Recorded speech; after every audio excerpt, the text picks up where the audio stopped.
The holiness of God. This is probably one of the most difficult concepts of God's nature and character for us to get our head around. We can understand the love of God, sort of, because we are people who can experience love ourselves. We love others. We know what it is to be loved.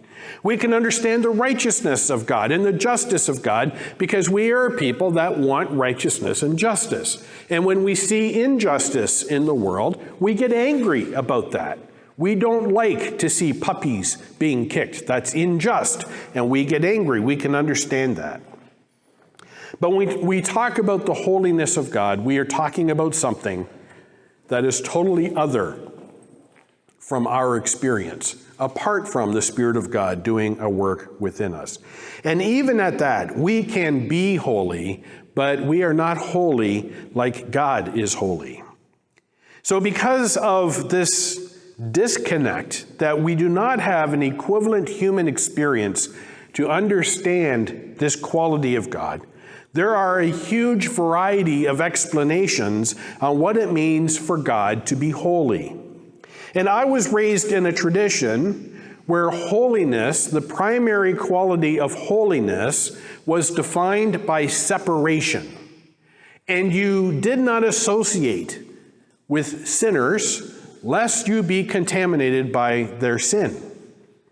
So the common slang in our little legalistic culture was, we don't drink, we don't chew, and we don't run around with girls who do. We didn't play cards, we don't go to movies, and it was a long list more about what we did do. That was not present. The list was about all the things we don't do. Because somehow, if I were to go to Cineplex Odeon and watch a movie, I would be contaminated with sin. That's crazy now, I know, but this is the environment in which I was raised because God is holy and He's in His holy sanctuary. And you don't run in church because this is the holy sanctuary of God. And you don't touch this and you don't touch that and all these extra rules because God is holy. Thankfully, though, God brought people into my life who helped me understand a more biblical and truthful concept of holiness. And I love Isaiah chapter 6 and the portrayal of Isaiah having this divine drama, probably a vision that he received from God, where God reveals Himself in His holiness to Isaiah. And in chapter 6, verse 1, it says, "In the year that King Uzziah died, I saw the Lord." He has a prophetic vision of some sort. Now, this is an important detail, the year that King Uzziah died, because Uzziah was mostly a godly king who had taken over for his father, who was an ungodly king. In fact, of his father, Amaziah, here's the commentary on Amaziah's life. Uzziah's father. And he did what was right in the eyes of the Lord, yet not with a whole heart. So Amaziah was a guy who ultimately led Israel into idolatry. He went into a country, a city-state called Edom, and he conquered it. And then he brought the gods and the idols from Edom back into Jerusalem, and he set them up, and he began to worship them alongside the God of Israel. So Amaziah ultimately died for his sinfulness. Uzziah came on the throne and was mostly, he made his share of mistakes, but was mostly a godly king. And it says of him that he set himself to seek God in the days of Zechariah, who instructed him in the fear of God as long as he sought the Lord, and God made him prosper. So Uzziah was a good and godly king. And in this moment, in the year that Uzziah dies, a bit of moral and political crises hits Israel. And Isaiah would have been a part of that. So he has this vision. In the year that King Uzziah died, I saw the Lord seated on a throne.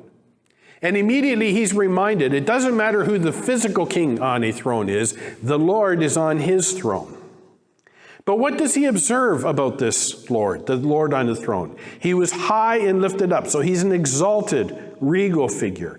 And the train of his robe filled the temple. So he's not simply in a palace somewhere, but the throne room of God, Yahweh, that was worshipped by Israel, is the temple itself. Above him stood the seraphim, some type of angels. We really don't have a clear understanding of what they were. Each had 6 wings. With 2 he covered his face, and with 2 he covered his feet, and with 2 he flew. And one called to another, and here is what they said: Holy, holy, holy is the Lord of hosts. The whole earth is full of his glory. So in a moment of crises for Israel, the king, a godly king who took over for a dad who was somewhat corrupt, he dies. There's moral and political crises in Israel.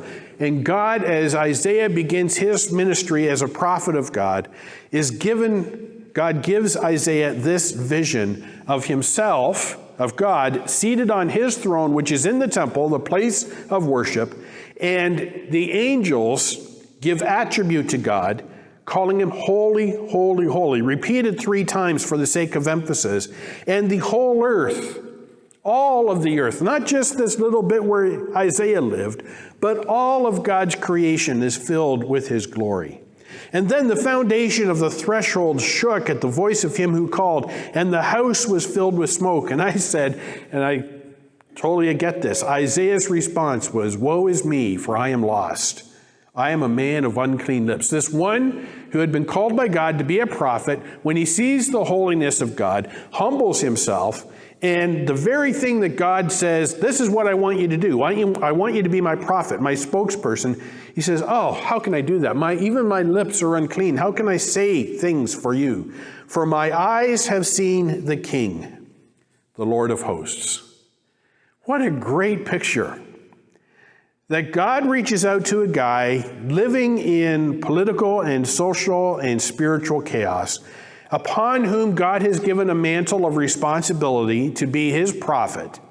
And he gives him this vision, and instead of showing him his wonders and his power and his ability to execute justice and coming judgment on the enemies of Israel and all of the mighty and majestic things that God is, he reveals himself to Isaiah as the one who is in the temple, the place where they gather for worship, seated on his throne, and who is a holy, holy, holy God. Somehow, that spoke to Isaiah's heart because his response was to humble himself and acknowledge his own inadequacy before God. And if you continue to read on in Isaiah 6, there's a demonstration of God extending redemption to him, the metaphorical use of a coals touching his lips, and Isaiah embracing his responsibility to go and preach. I encourage you to go back and read the whole chapter. But in the moment of crisis, God does not reveal himself simply as the powerful warrior, as the one who has defeated the Egyptians. He presents himself as the King of Kings, seated on his throne, and the whole earth is subject to his authority because he is the holy God. So if this is what Isaiah saw and what motivated Isaiah for his ministry, how do we then understand what it is to worship a holy God? Who is this God, and what does it mean for him to be holy? Again, we need to step back in time a little bit to understand the religious background of Isaiah and his predecessors. In the time of Moses, way before Isaiah lived, in the culture of Egypt and the nations around Israel, as God was creating his people that would go through the Exodus and inherit the promised land, one of the things the Israelites had to learn is that their God, as we saw last week, is unlike any other God. So in Deuteronomy 4, who is like our God that has brought us out? And as Moses goes on, he concludes that section by saying, there is no other. You are the one and only God. Well, before that, in Exodus chapter 15, Moses instructs Israel again about the uniqueness of their God, because they had a concept that the gods themselves were not necessarily holy beings, but the stuff associated with the gods was holy. So there was a rise in the use of amulets and incantations and all kinds of special sacred things that only the elite could use to try and communicate with the gods, to get the gods' favor to pour out upon the worshiper. But the God of Israel is different, because not only are the items that were in the temple and in the tabernacle in the time of Moses considered to be holy, and we'll talk about what that means in just a moment, but God himself is holy. Exodus chapter 15, verse 11. Who is like you, O Lord, amongst the gods? And Moses is not saying there are other gods. He's saying in the popular perception in which people worship their construct, their religious constructs where they've created systems of religion and other gods. Who is like you, O Lord, compared to them? Who is like you, majestic in holiness, awesome in glorious deeds, and doing wonders? But the first thing he lists is that God is majestic in holiness. What is this thing called holiness, and why is it so important that Moses draws attention to it at the very beginning of instructing Israel on who their God is? And so important that when God reveals himself to Isaiah in a time of chaos, he doesn't just remind him of his might and his power, but of his holiness. What is this thing? And consequently, because God is holy, in Deuteronomy chapter 7, there is an implication then that God's people are to be holy. Chapter 7, verse 6, for you are a people holy to the Lord your God. The Lord your God has chosen you to be a people for his treasured possession out of all the peoples who are on the face of the earth. So what is holy? What does it mean to be holy? And what is holiness? Surely it has to be more than just keeping rules and avoiding bad stuff that could contaminate you. So you don't go into a bar because there are sinners there. You don't go to movies because there are sinful people there. And where do you draw the line? You eventually become a hermit, right? I'm not going to go anywhere. I'm not even going to go to church because one of you might have sinned. And what happens if you touch me and make me? No, how ridiculous is that? Especially since we are God's image bearers to represent him in his creation. So how do we engage? How do we unsort all this? How do we understand God's holiness and ourselves reflect that holiness in our engagement with other people? It's a great question. And especially in light of the reactions I saw to the Monday Morning Minute this week. Traditionally, holiness has been interpreted as the idea of separation, and there's a grain of truth in that. It is true that the instruments in the Old Testament tabernacle, and then later the temple, and in the nations all around Israel, it was a common concept that they had, that the instruments that were used in the worship, in the rituals and ceremonies of worship of God, whichever God they worshiped, were uniquely dedicated to that task. So you could not take something that was used in the worship of God and after the service take it home and use it for a different purpose. Those things had to remain unique and separated and isolated in their particular purpose.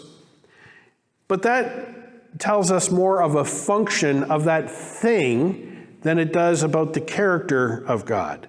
And if we were to limit ourselves to understanding that, then we would understand that the stuff that we have here this morning could never be used for anything other than worship of God, whatever that is. So it would be wrong for somebody to take the piano home and to play Elton John on it. Horrors of all horrors. That would desecrate it. I've got a video about classic rock if you ever want to go back on YouTube and watch that. No, that is not the import of separation, not separation in the sense of isolation. But what God was revealing through Moses was that these things, these instruments that they had to facilitate their rituals and ceremonies of worship in the temple, were unique and exclusive in their purpose, and therefore were to be respected. And part of that is because of the cultural background in which the Israelites were located and in their cultural milieu of their day and coming out of Egypt and all the nations around them, they understood, they had this mindset that this stuff has a special purpose. But at the same time, we see years later when David is in a moment of crisis, he goes into the temple and he takes some of the bread that was dedicated to God and he eats it and no judgment comes upon him. Why? Because it was a legitimate need. So it's not that these things are somehow tools of the trade of the spiritually elite. And those of us who are ordained, we can go and do special things like with the communion supplies or whatever and bless them and make them spiritually powerful. No. What God was trying to help his people understand is holiness means exclusivity. And God in his love and compassion is exclusively loyal to those that love him and to ultimately all that he has created, but especially those who love him. To understand in contemporary language the concept of holiness, two words we could use are perhaps that which is unique and that which expresses loyalty. God is unique in his character. There is none like him. He is unique because he is absolutely pure and good, and there is no other being like him. He is unique because in his absolute purity and goodness, he is untainted and cannot be tainted by anything that is evil or wicked. So God is unique.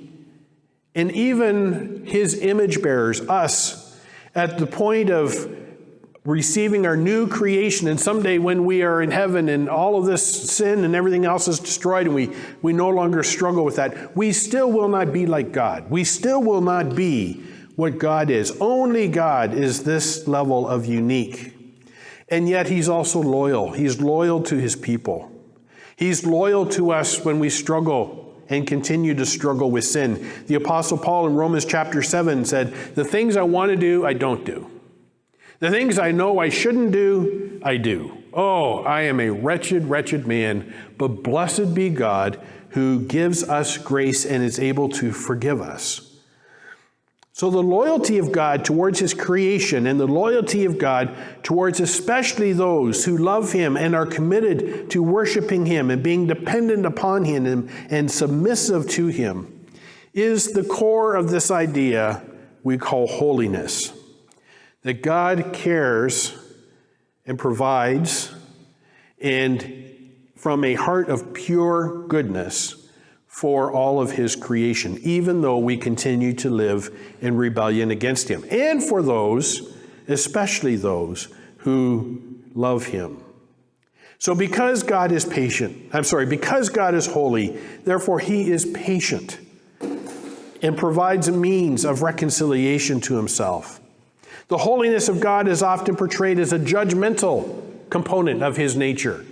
And back in the early 1700s, around 1740, there was a very famous sermon preached by a guy named Jonathan Edwards, Sinners in the Hands of an Angry God. And it portrayed the holiness of God as you need to repent because if you don't, you're going to go to hell and God may send you there today. Well, there is truth that if we are not reconciled to God, all of us will stand before him on a day of judgment, day of accountability. And if we are not reconciled to God through Christ, we will spend an eternity separated from God.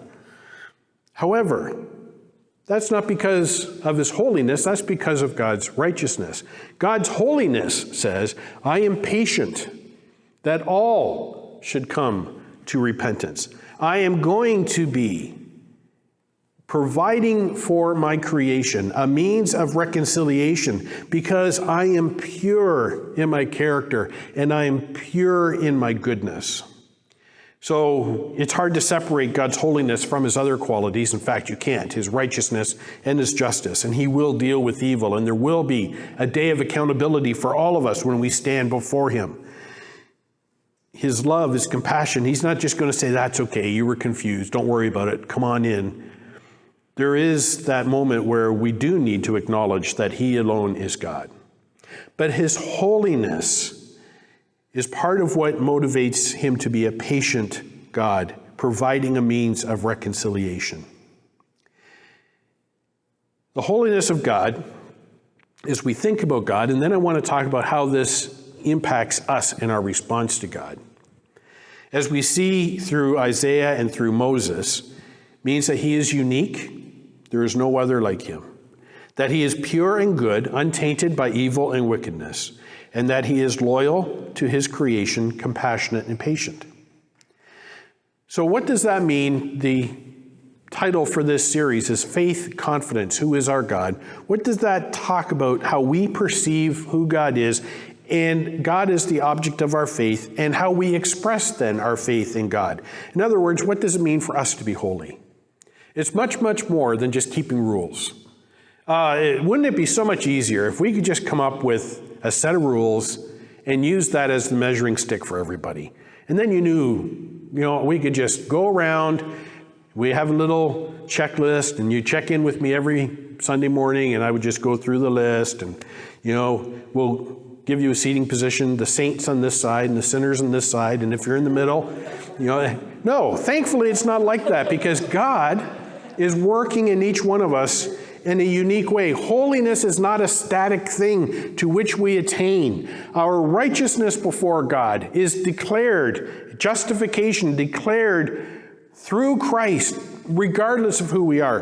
But holiness is the ability to engage with faith, truth, in the messiness of life, so we reflect that pure goodness of God in his creation. And we need not fear being tainted by sin because we hang around with sinful people. How else are they going to experience the love and grace of God if we don't have friendships and relationships? That doesn't mean that every Sunday morning you come in hungover because you spent Saturday night in the bar.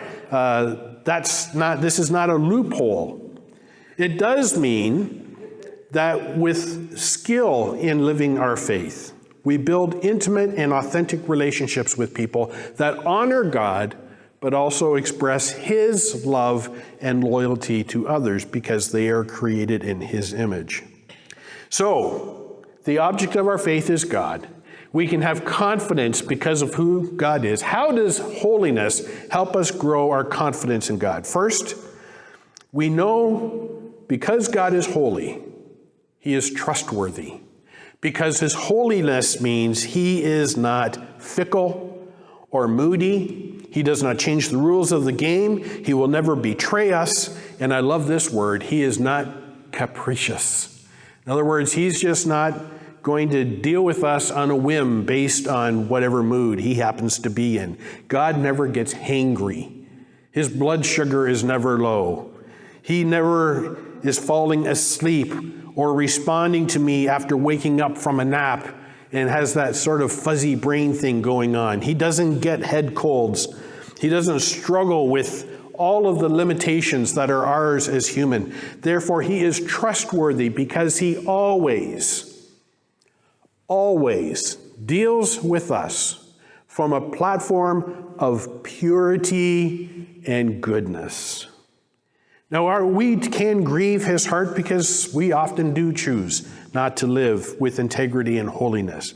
He still loves us. And the reason he still loves us is because he is a holy God. So holiness is not the abstract, stern, angry God up there looking to zap us that is unapproachable and we can't know. Holiness is his pure goodness and love towards us. So he is trustworthy. As the object of our faith, we can have confidence in a holy God because a holy God is a trustworthy God. We can worship this God as the object of our faith with confidence because a holy God is a God who provides comfort. This was the message to Isaiah in a moment of greatest crises. The year that King Uzziah died, and the political intrigue as members of the royal family were probably battling with one another to see who would become the next king. And if you read through the history of Israel in the Old Testament, you'll see that brothers were killing brothers and all kinds. They're not saints walking around saying, hey, let's worship God together. No, they were conniving, backstabbing, unfaithful, greedy, jealous bunch of people, always trying to get their hands and grasp the power. And some of the kings in the Old Testament lasted a matter of days or months before they got knocked off by a brother or cousin or somebody else.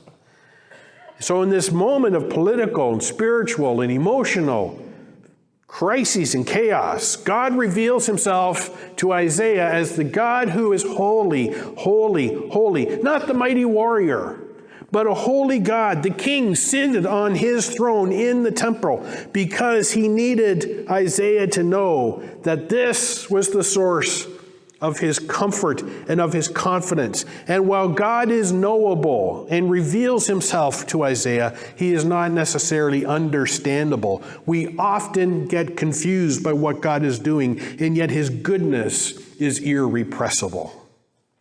God is knowable, not understandable, but his goodness is irrepressible, and that brings us comfort. When we don't make sense of life, when we're overwhelmed by the chaos, God is on his throne, high and lifted up, holy, holy, holy, because he is pure and he is good, untainted by wickedness and evil, therefore worthy to be the object of our faith with confidence.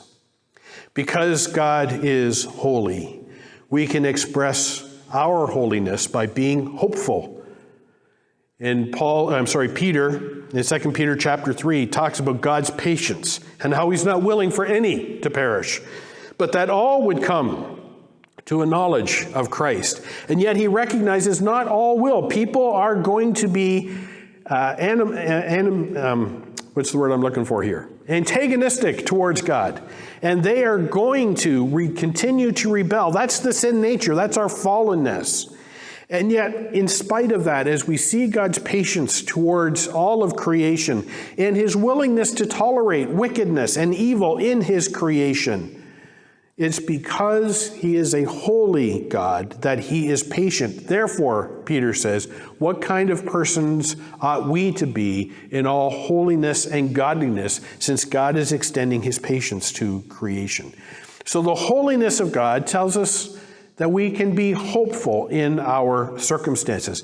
And that was the lesson to Isaiah. Be hopeful. Don't give up. The king is on his throne. And finally, because we have a holy God as the object of our faith, and we have confidence in him as the one that we worship, we can know the release from the burden of sin. It's impossible to separate the holiness of God from his righteousness and his justice. And to know that when he says, as we read in Psalm 103, as far as the east is from the west, so far have I removed your transgressions from you. When God forgives us, he forgets our sin. When we are justified by faith in Christ, we are declared righteous. And holiness says God will never take that thing and use it against us. Never. The punishment for our sin was dealt with on the cross, and God does not punish us through whatever struggles we may have in life. We know the release from the burden of sin because God is holy. He cannot tolerate wicked and evil, but he has, from the very beginning, before the creation of the world, established a plan of reconciliation so we could be forgiven and redeemed through Jesus Christ. And that is already in existence. It's simply whether or not we embrace that. And yet we struggle. It's great theology. It's easy for me to give the theory, but as I saw this week in the Monday Morning Minute, people responded with, yeah, but, and I'm there too. As I like to say, this is good preaching, but hard living.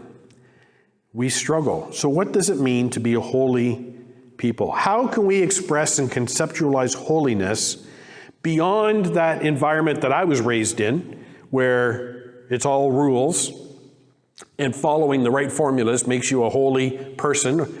And I remember they used to have in our Sunday school you got a little pin for perfect attendance in Sunday school. And then the second year you got a little wreath that went around the pin. Then after that you got a little bar for perfect attendance in Sunday school. Mine was so long I could trip over it because I was holier than everybody else. When we went on vacation, my parents made sure we went to church and we got a note from the Sunday school teacher. So when I got home, I could have my attendance accounted for and get my little bar at the end of the year.